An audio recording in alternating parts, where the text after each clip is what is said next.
어, 어. 네, 안녕하세요. 대기과학자 조천혜입니다. 여러분들과 함께 기후위기에 대해서 이렇게 생각할 수 있는 시간을 갖게 돼서 굉장히 기쁘게 생각을 하고요. 저는 오늘 기후위기의 과학적인 그런 설명을 하고자 하는데요. 지금 맨 앞에 보이는 이 그림은 뭐 어떤 분들은 아마 좀 익숙한 그림일 수도 있어요. 그런데 아마 앞으로 계속해서 익숙하게 우리가 또 보아야 할 그런 그림이기도 합니다. 이건 추상화가 아니에요. 그냥 아름다움. 이거는 지난 100년 동안에 지구 평균 기온이 어떻게 변했는가를 보여주는 그러한 이제 결과인데요. 그래서 지난 100년 동안에 하나하나가 한 해를 나타내요. 지구 평균 기온을. 그래서 푸른빛이 강하면 평년보다가 온도가 낮은 것이고 빨간색이 강할수록 평년보다 온도가 높다. 그렇게 보면 되시고요. 그래서 여기서 지난 100년 동안 쭉 해가지고 지금 현재 최근에 온도가 많이 올라오고 있는 이러한 모습을 보여주고 있습니다. 그래서 지난 이제 100년 동안 우리가 이제 지구 평균 기온이 이제 1도가 상승을 했는데 어떻게 생각하면 뭐 별거 아닌 것 같죠. 그럼 뭐 하루에도 뭐 가을철에 한 20도가 변하고요. 그다음에 뭐 우리가 저쪽 북쪽 나라 뭐 추운 데 가서 뭐 우리보다 한 10도 낮은 곳 가서 뭐 살아봐도 살만하고요. 한 10도 또 높은 저 태국이나 베트남 놀러 가도 뭐 에어컨 있고 아무튼 뭐 선풍기 쓰면 그럭저럭 살만한데 뭐 1도가 뭐 이렇게 지구가 뭐 멸망을 하냐? 이게 왜 그런지 한번 거기에 대해서 생각을 해보도록 하겠습니다. 먼저 과학자들이 이 우주가 창조되는 이게 왜 창조가 되었고 그 순간이 무엇인지는 몰라요. 그런데 그 땅 하고서 그 창조가 된 그 직후부터는 이론적으로 다 계산이 가능하고요. 그 다음에 과학적인 그러한 증거들을 굉장히 많이 축적을 하고 있습니다. 그래서 우리가 138억 년 전에 빵 하고 우주에서 뭔지 몰라도 빵 했어요. 빵 했는데 그러면서 시간과 공간이 생겨났고 에너지와 물질이 생겨났습니다. 그리고 곧 바로 그 쿼크라고 하는 그 물질이 모여서 원자 핵을 만들고 그 주위에 전자가 돌면서 수소를 만들어요. 그 다음에 헬륨을 만들고. 그래서 얘네들이 중력에 의해서 이제 뭉쳐지게 되면서 이게 핵 융합을 합니다. 그러니까 에너지가 막 나오게 되는 거죠. 그래서 별이 탄생을 해요.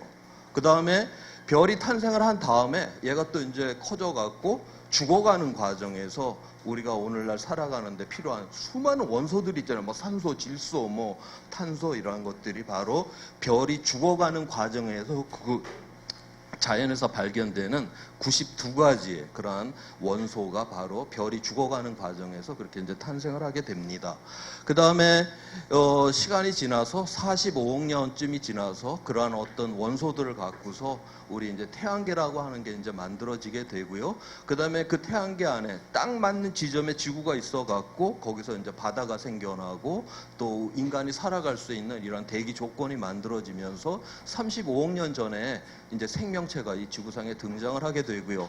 그 다음에 20만 년 전에 우리 이제 조상이라고 할 수 있는 호모 사피엔스가 이제 지구상에 등장을 하게 됩니다. 그래서 이 호모 사피엔스는 다른 동물 생명체하고는 굉장히 틀린 게 DNA로만 갖고 자기 뒤에다가 자손을 남기는 게 아니라 말을 하기 시작을 해갖고 이 말을 통해 갖고 자기가 얻었던 정보를 모아서 자기 주변 사람 그리고 자기 다음 사람한테 넘기게 되는 거죠. 나중에 이제 문자까지 발명을 해갖고 문자가 되니까 굉장히 정확한 정보들을 갖다가 우리가 이제 전달을 할 수 있게 되었습니다. 그래서 이제 지식의 그런 축적들이 일어나게 되었고요. 10,000년 전에 농업이라고 하는 게 이제 탄생을 하게 되면서 우리 인간들이 이제 모여 살고 그 다음에 거기서 이제 문명이라고 하는 게 탄생이 되고요. 우리가 이제 산업혁명 몇백 년 전에 일어났던 산업혁명 이 어떤 그 후광 속에서 오늘날 살아가고 있어요. 그런데 이 산업혁명을 통해 갖고 우리가 이제 화석 연료를 이제 지구상에 이렇게 많이 배출해서 오늘날 여러 가지 이제 문제들이 일어나고 있습니다. 제가 이제 지난 138억 년의 우주의 역사를 이야기를 했는데 우리 지구라고 하는 이곳을 보게 되면 수천억 개의 은하 중에서 그 중에서 뭐 특별할 것이 없는 우리 그러니까 지금 살고 있는 이 은하 요 안에 또 수천억 개의 별들이 있어요. 그 중에서 또 특별할 게 없는 하나의 곳 태양이라고 하는 그 별을 그 주위를 도는 우리가 지금 지구에서 살고 있는 거죠. 그래서 만약에 이 모든 우주의 역사가 인간을 위해서 있다 그러면 굉장히 비효율적이죠. 그 138억 년에 수천억 개의 은하 또 그 안에 있는 또 수천억 개 은하 안에 있는 수천억 개 별 중에 꼭 인간 이렇게 하면 그렇게 생각은 들지만 만약 우리가 인간의 입장에서 우리가 138억 년의 그런 역사를 보게 된다라고 하면 지금 우리는 이 딱딱딱딱 맞는 이러한 조건이 없었다라고 하면 오늘날 우리는 존재를 할 수가 없어요. 결국 우리는 이 우주 역사의 하나의 그런 유산으로다가 우리는 여기에 지금 우리가 함께 살아가고 있는 것이죠. 그래서 이 딱 맞는 조건이 붕괴가 일어나게 되면 우리의 삶조차도 지금 흔들리게 되는데 앞에서 이 딱딱 맞았던 이 조건 중에서 바로 만년 전에 일어났었던 이 농업이다라고 하는 이 조건이 지금 흔들리게 된 것입니다. 그래서 거기에 대한 이야기를 해볼게요. 20만 년 전에 이제 호모 사피엔스가 이제 지구상에 등장을 했고요. 그 다음에 이 분들이 그런데 대부분의 시간을 신석기도 아니고요. 구석기 시절을 다 보냅니다. 그러니까 돌아다니면서 채집하고 그 다음에 동물 사냥해서 먹고 그렇게 해서 살아가요. 그러면 벌써 한 3, 4만 년 전에는 인간이 그 동굴에다가 굉장히 정확하게 이 짐승도 이렇게 그리기도 하고요. 그 다음에 바늘, 동물의 뼈를 갈아서 바늘도 발명을 해서 옷을 꿰매입기 시작을 했는데 그 정도면 뇌는 우리랑 동일하다라고 봐야 되겠죠. 그런데 이분들이 다 그냥 구석기를 살아요. 그렇게 될 수밖에 없었다라고 하는 이유를 설명해 주는 그러한 어떤 과학의 결과입니다. 여기가 현재이고요. 여기가 10만 년 전이고 이건 그린란드에 있는 빙하에서 이제 추출을 해낸 과거 10만 년 동안의 기온의 모습이에요. 그린란드는 이제 육지 위에 거기가 이제 빙하가 이렇게 있는데 그거는 바닷물이 얼어서 된 빙하가 아니고 눈이 10만 년 동안 내려서 된 그런 빙하입니다. 그러니까 눈 사이사이에 공기방울들이 막 박혀 있겠죠. 그래서 우리가 맨 밑에 있는 빙하를 꺼내내면 10만 년 전에 공기를 꺼내는 거예요. 그래서 우리가 과거에 뭐 온실가스 농도도 알 수가 있고 먼지의 농도를 알 수가 있고 먼지의 농도를 알았다라고 하는 건 야 북반구에서 어느 정도 바람이 세면 이런 먼지가 이 정도까지 왔었을까 우리가 그래서 추론도 해낼 수가 있고요. 그 다음에 저 빙하에 물을 녹이게 되면 그 물을 잘 분석을 하면 그거를 온도로다가 또한 뽑아낼 수가 있습니다. 이제 그렇게 해갖고 이제 나온 그런 온도예요. 그러면 지금보다 10배 정도 재해성 날씨가 많았다. 대한민국에서 가장 대표적인 재해성의 날씨는 태풍이죠. 태풍이 뭐 하나 정도 우리나라 호남평야를 쓸고 지나갔다 그러면 뭐 군인동원에서 벼 세우기도 하고 해서 뭐 그해 뭐 농사는 어떻게 추수라도 가능하지만 만약 10번 쓸고 지나갔다라고 가정을 해봅시다. 그러면 나달이 그 몇 개나 달리겠어요. 그런 데서 농업이 불가능합니다. 그래서 오늘날 우리가 살고 있는 이 문명을 구축한 이 기후 조건보다 10배 이상의 재해성의 날씨가 많다라고 하는 거는 농업을 할 수 없다라고 하는 것을 의미를 해요. 그래서 저 당시에는 다 수렵과 채취를 하면서 살아갈 수밖에 없게 되었죠. 그러다가 2만 년 전부터 이제 천문학적인 조건이 변해갖고 온도가 쭉 올라가요. 그래서 12,000년, 한 10,000년 전에 보면은 굉장히 온도가 안정이 되는 이런 상황이 됩니다. 우리가 이거를 지질학에서 홀로세라고 부르는데 홀로세라고 하는 거는 인간과 이 환경이 지구가 굉장히 조화로운 완전히 조화로운 시대라고 하는 그런 의미를 갖고 있고요. 이렇게 안정된 기후 조건 하에서 우리 인간은 계절에 따른 식량 생산 과정을 전망을 할 수 있게 되었고 그 전망에 대해서 자기의 믿음을 갖게 되었고 그러면서 결국 우리는 이제 농업을 여기서 시작을 하죠. 농업을 하기 시작을 했으니까 사람들이 모여 살게 되고 그 다음에 이제 농업이 가장 잘 된 지역인 강하구에 많은 사람들이 이제 모여 살고 거기서 우리가 문명이 탄생을 하는 것입니다. 그래서 오늘날의 이 문명이라고 하는 거는 바로 이렇게 안정한 기후 조건에서 그렇게 이제 시작되었다라고 하는 거를 우리가 알 수가 있는데 바로 저러한 안정한 기후의 조건, 딱 맞았던 요 기후에 문명을 탄생했었을 때 그 딱 맞는 조건이 지금 흔들리고 있는 상황이 된 것입니다. 그래서 지난 그 후로도 이제 이 기후하고 우리 인간의 그런 문명과 굉장히 이제 밀접한 그런 관계들이 있는데요. 시간을 쭉 넘어갔고 우리가 산업혁명 이후 1750년 이후부터를 한번 생각해 보게 되면 우리가 이제 산업혁명을 통해 갖고 이 지구상에서 우리 인간의 그런 문명이 굉장히 이제 폭발적으로 이제 늘게 되었죠. 그래서 먼저 이 인구를 보게 되면 1750년 여기가 최근이고요. 점선으로 그어놓은 것이 1950년입니다. 1950년도에 25억이었던 인구가 지금 현재 78억, 그러니까 3배 이상이 지금 되어 있는 상황이고요.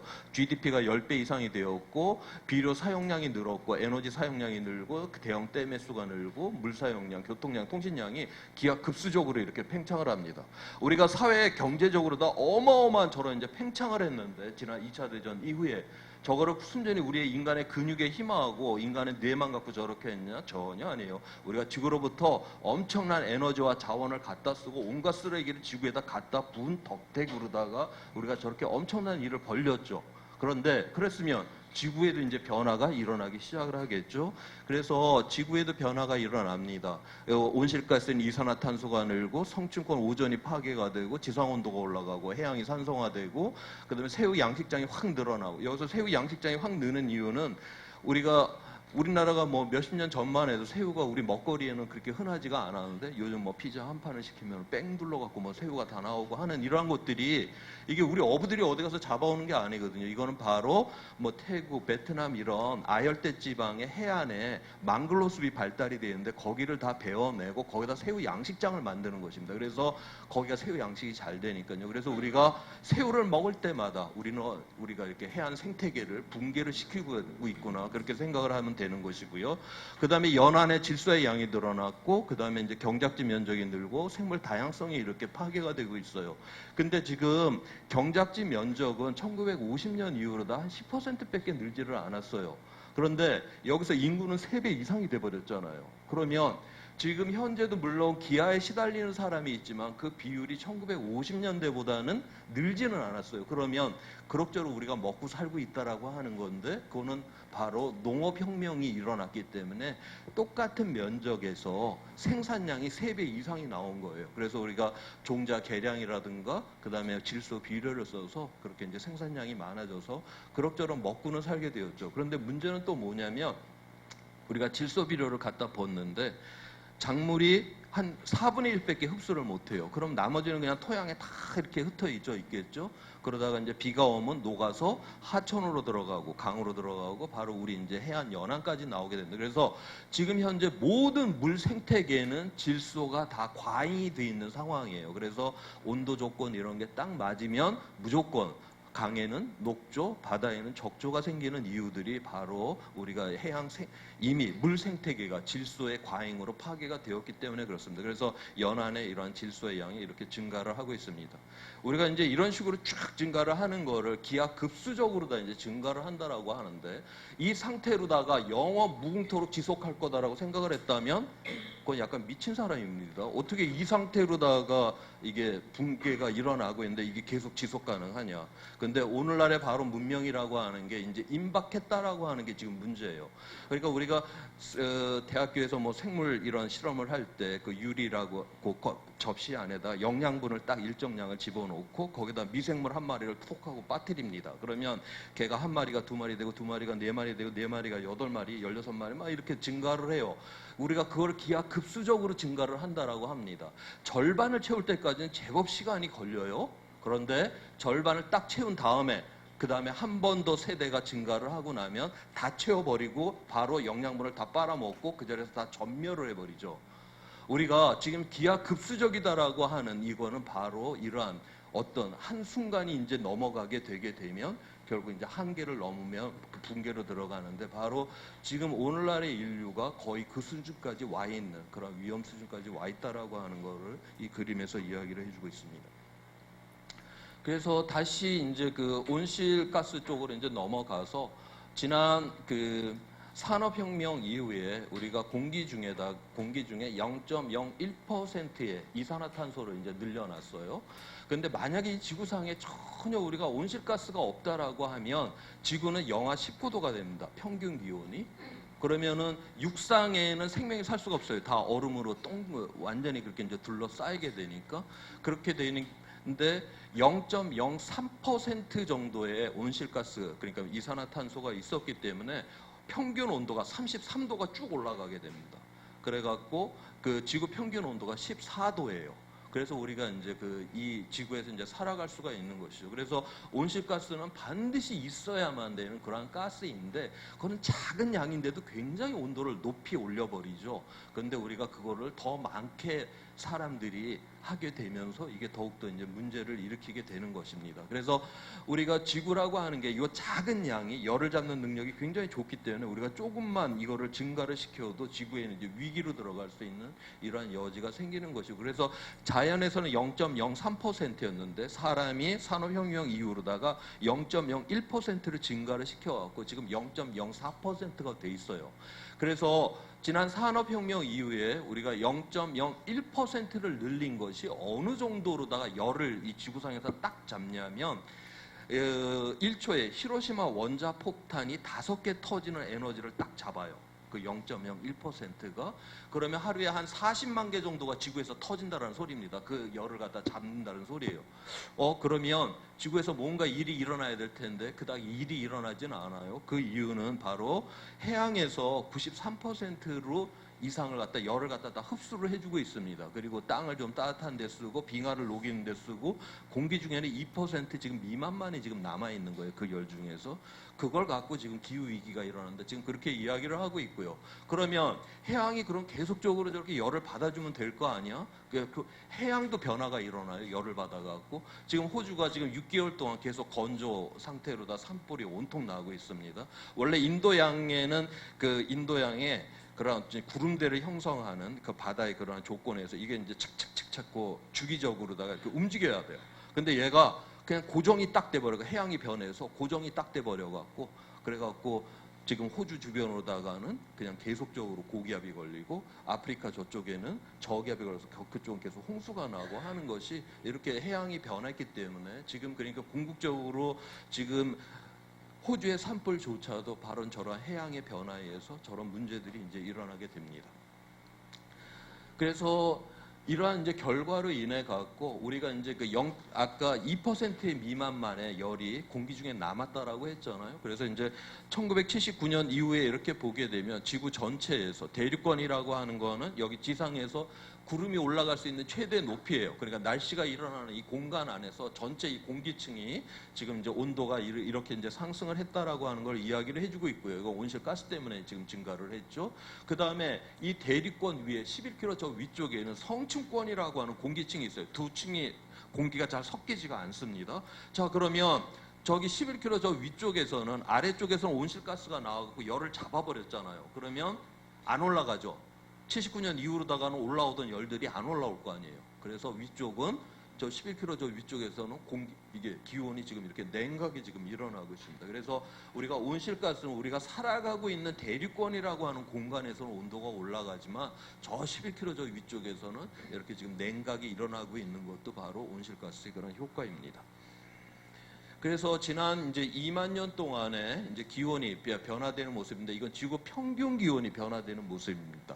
그래서 2만 년 전 빙하기 때이고요. 그다음에 이제 쭉 한 10,000년 정도 시간이 걸려갖고 여기 간빙기에 도달을 했는데 한 4도 정도 상승을 했어요. 우리가 빙하기하고 오늘날 우리가 사는 세상하고 그렇게 온도 차이가 평균 온도는 그렇게 크게 차이가 나지는 않습니다. 4도 갖고 이렇게 왔다 갔다 빙하기와 간빙기를 왔다 갔다 하는 거예요. 그리고 이게 굉장히 자연에서는 빠르게 변하는 온도 변화 속도인데 이게 한 10,000년에 걸쳐서 4도가 그렇게 변했어요.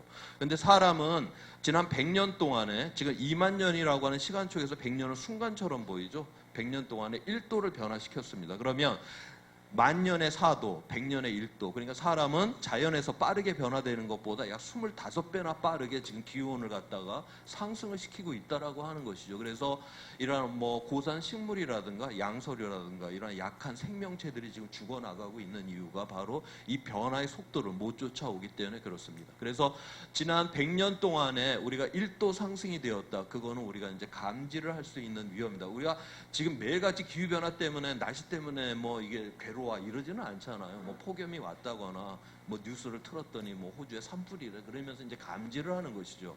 그런데 여기서 0.5도가 더 올라서 1.5도 이상이 되게 되면 그러면은 전 세계적으로 항시적으로 우리가 기후 변화가 일어나고 있구나를 이제 느끼는 그러한 세상에 진입한다라고 보고 있고요. 그 다음에 거기서 0.5도가 더 올라서 2도 이상이 상승하게 되게 되면 그렇게 되면 지구가 탄성력을 잃는다라는 그런 표현을 씁니다. 우리가 볼펜 심 앞에 스프링을 조금 당겼다 놓으면 제자리로 돌아오죠. 그렇지만 확 당기면 다시는 제자리로 못 돌아오잖아요. 그래서 우리가 2도를 넘게 되면 지구는 우리가 지금까지 문명을 건설해왔던 이러한 기후가 아닌 다른 기후로 완전히 넘어가는 그런 어떤 상황이 도달할 것이다. 그렇게 보고 있습니다. 자, 그렇다 해도 아까 이제 서두에 이야기를 했던 우리가 뭐 하루에도 그렇게 온도가 크게 뭐 20도씩 변하기도 하고, 우리 뭐 추운 지방 가서도 살만하고 저온 지방 가서도 살만하고, 그런데 뭐 극과 0.5도 아직까지 직감적으로 이게 오지를 않죠. 다시 그래서 설명을 한번 드려보게 되면, 이거의 그림은 북반구에 있는 그 백엽상들, 대표적인 백엽상들 자료를 이제 다 모았어요. 모아갖고 그 온도 분포도를 이렇게 그린 겁니다. 여름철 평균 기온에 대해서. 그러면 여기 계신 분들도 이제 키 순서대로 저런 분포도를 그리면 평균이신 분이 제일 많을 거고, 평균보다 굉장히 크신 분은 적을 거고, 평균보다 좀 작으신 분들이 적을 거 아니에요. 그래서 저런 종 모양의 분포를 갖겠죠. 그래서 이제 온도의 분포가 이런 이제 종 모양의 분포도를 갖습니다. 이건 이제 80년 이전의 모습을 여기다가 회색으로 이렇게 칠해놨고요. 그 다음에 2005년에 이런 기온의 분포를 다시 그렸더니 이런 모습이에요. 그러면 지금 보니까 우리가 중앙에 있는 값이 거의 평균값에 가까운데, 80년 이전하고 2005년 이후하고 보니까 한 0.7도 정도가 상승을 했어요. 그러니까 1980년 이전하고 2005년 이후 보니까 한 0.7도. 그 다음에 여기서 또 하나 봐야 되는 건 이 종의 모양이, 분포도가 80년 이전보다 옆으로 좀 이렇게 쭉 퍼집니다. 우리가 그 진자 운동을 이렇게 하고 있는데 옆에서 충격을 주면은 이게 진폭이 이게 커지잖아요. 그것처럼 우리가 공기 중에 온실가스를 사람들이 막 배출한다라고 하는 건 공기 입장에서 뭔가 이게 충격을, 예전에 없던 충격을 계속 받는 거예요. 그러다 보니까 이런 온도의 변동의 폭이 커지게 됩니다. 그래서 지금 뭐 우리가 온난화라고 그러지만 막 한파도 오고 막 이러잖아요. 이게 온도의 변동의 폭이 크기 때문에 그렇거든요.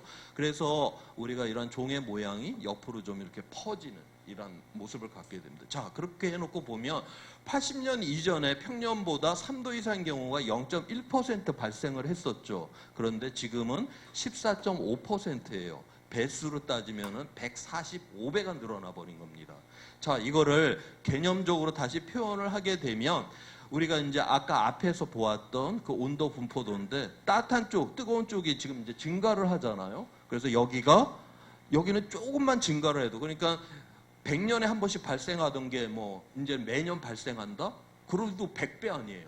그런 식으로다가. 그래서 여기는 금방 도톰해집니다. 그래도 전체 평균에 비해서는 작죠. 그렇지만 피해는 주로 다 여기서 일어나죠. 그래서 영향은 이쪽이 커요. 그래서 우리가 이런 발생하는 가능성하고 영향을 곱하면 위험이 나오게 됩니다. 그래서 고작 우리가 0.5도, 0.7도, 뭐 1도 요정 평균값은 그 정도밖에 상승을 하지는 않았지만, 이러한 극단의 부분이라고 하는 것이 이게 예전에는 100년에 한 번이 매년 발생한다? 그럼 100배가 늘어나요. 그러면서 이 위험성은 여기에 있기 때문에 이런 식으로 위험이 굉장히 크게 늘어나는 것이죠. 그래서 앞서 설명을 했듯이 구석기라고 하는 게 지금보다 10배 더 재해성의 날씨가 많았기 때문에 우리가 문명을 건설하지 못했다라고 제가 그렇게 이야기를 했잖아요. 그래서 우리가 이런 극단의 날씨가 저렇게 증폭을 하고 있다라고 하는 것이 굉장히 위험하다라고 하는 것이죠.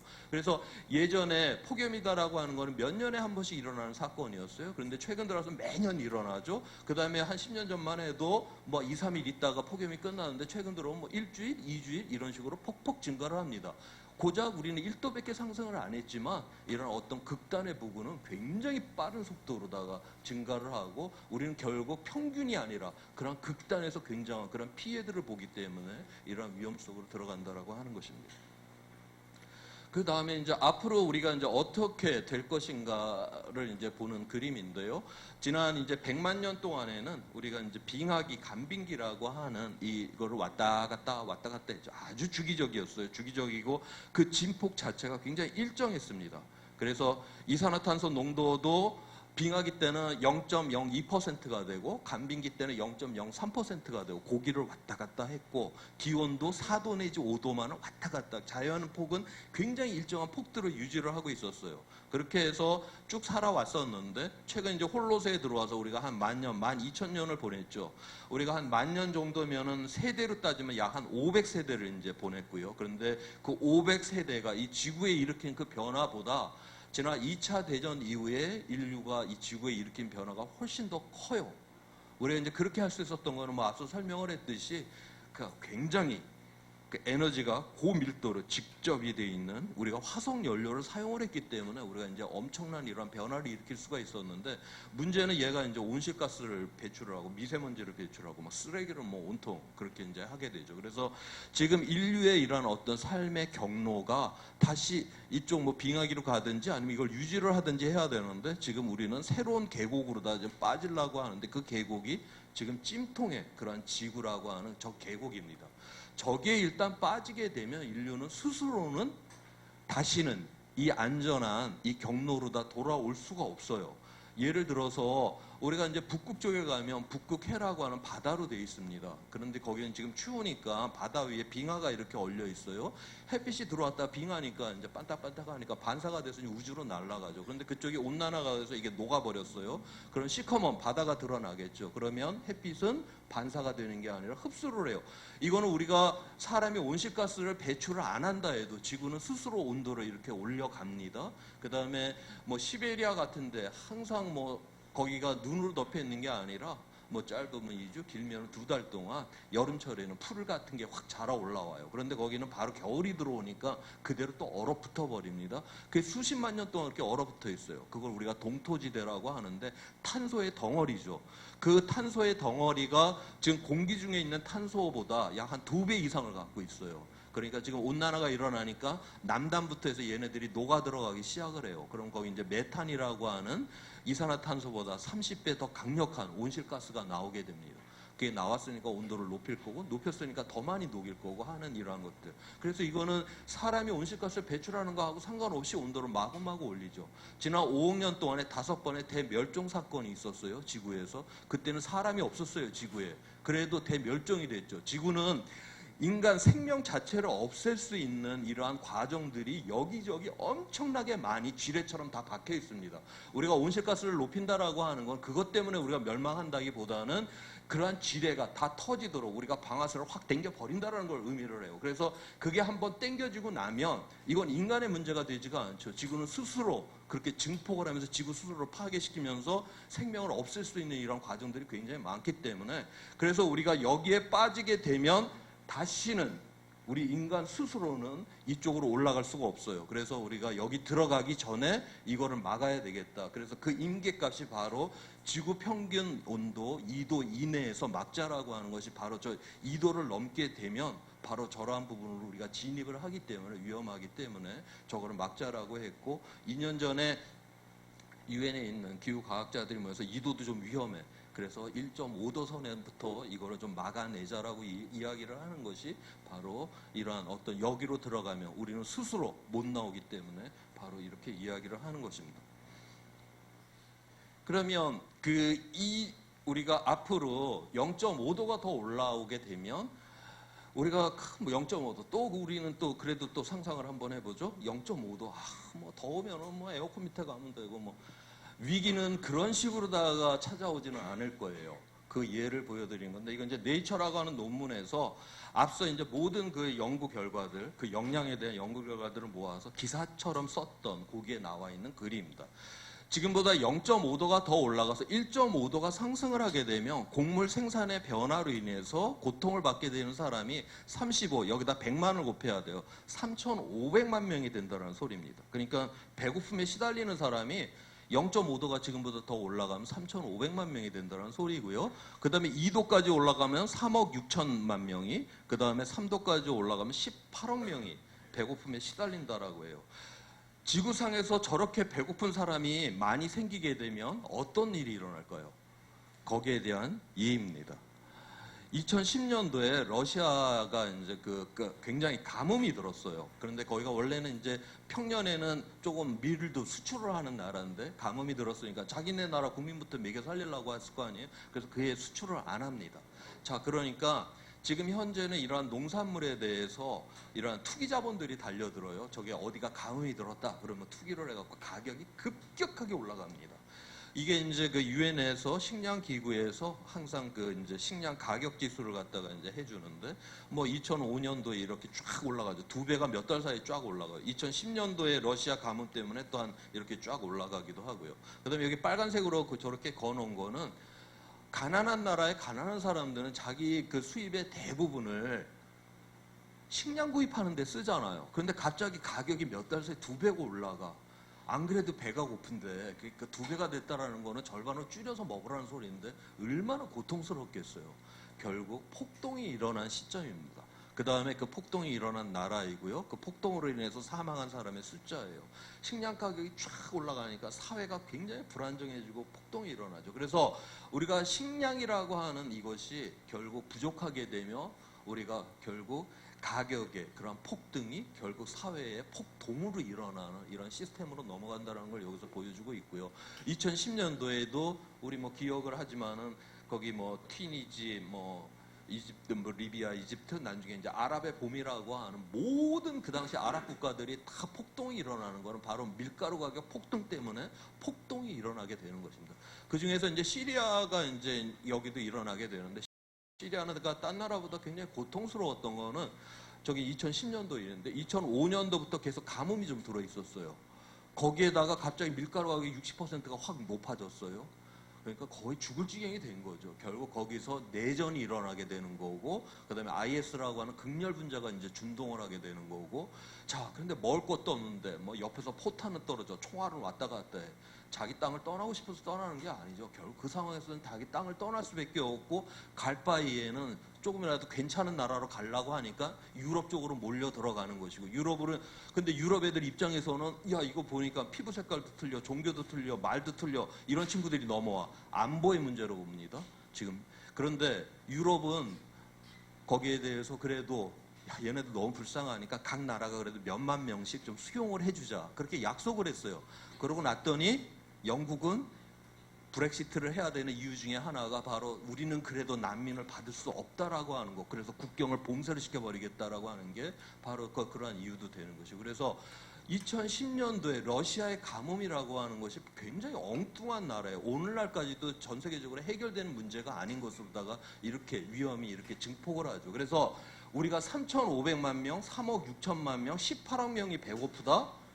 이건 어마어마한 사건이에요. 이 사건은. 이 상태로다가 이건 전 세계가 들끓는다라고 하는 것이고, 이 지구 우리의 역사에 있어서 인간이 배가 고플 때, 야 너도 배가 고프고 나도 배가 고프니까 우리 나눠서 잘 해결해 보자, 이런 식으로 단 한 번도 역사 속에서 그렇게 해결해 본 적이 없어요. 다 전쟁을 일으켜 버렸지. 이런 사회 불안정으로 다 간다라. 그래서 궁극적으로 우리가 0.5도는 폭염 날짜가 며칠 있으니까 에어컨 밑으로 가자, 이렇게 해결할 수 있는 이 상황이 아니라 우리가 근본적으로 우리의 공동체 자체가 흔들리고 불안해지고 이러한 위기가 그런 식으로 오면서 이 사회 시스템이 붕괴가 된다라고 하는 거를 갖다가 여기서 이야기를 해줍니다.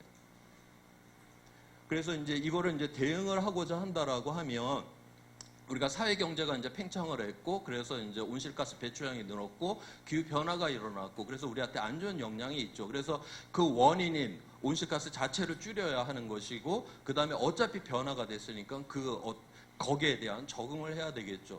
지금 실제로다 지금 그러니까 피해를 보고 있는 나라들을 보게 되면 뭐 해수면이 쫙 올라가갖고 뭐 투발루라고 하는 나라가 뭐 없어지려고 그러고, 뭐 방글라데시는 워낙 이게 저지대 국가인데 뭐 농토지대 막 바닷물이 들어와서 못 쓰게 돼버려요. 이런 나라 온실가스 배출하고 상관도 없는 나라예요. 피해는 주로 그렇게 보죠.